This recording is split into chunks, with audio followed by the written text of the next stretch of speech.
বন্ধুরা আসসালামু আলাইকুম। চলে এলাম রান্না করতে। আজকে আমি বাগান থেকে কলমি শাক নিয়ে আসছি, চিংড়ি মাছ দিয়ে রান্না করব। শাকগুলো ধুয়ে নিয়েছি, এখন হাত দিয়ে আমি কেটে নিচ্ছি। শাকগুলো অনেক কচি, আমি একটু বড় বড় করে কেটে নিয়েছি। চিংড়ি মাছ দিয়ে আলু দিয়ে চচ্চড়ি করবো।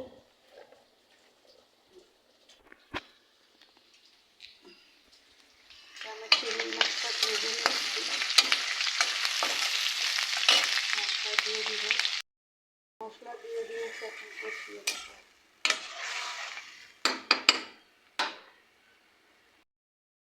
দিয়ে দিব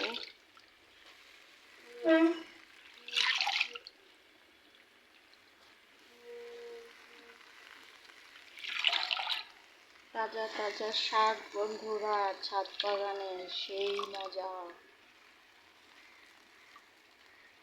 চিংড়ি মাছ এরকম চচ্চড়ি খেয়ে দেখুন, সেই ভালো লাগে। শাকটা প্রায় কষানো হয়ে গেছে, আমি আর কোনো পানি দিব না, অল্প আঁচে রেখে দিব, তারপর হয়ে যাবে।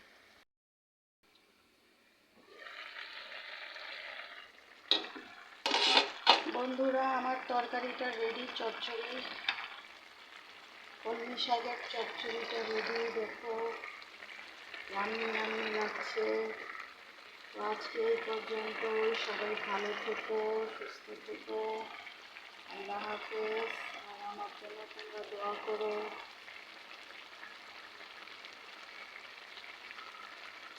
আল্লাহ হাফেজ বন্ধুরা।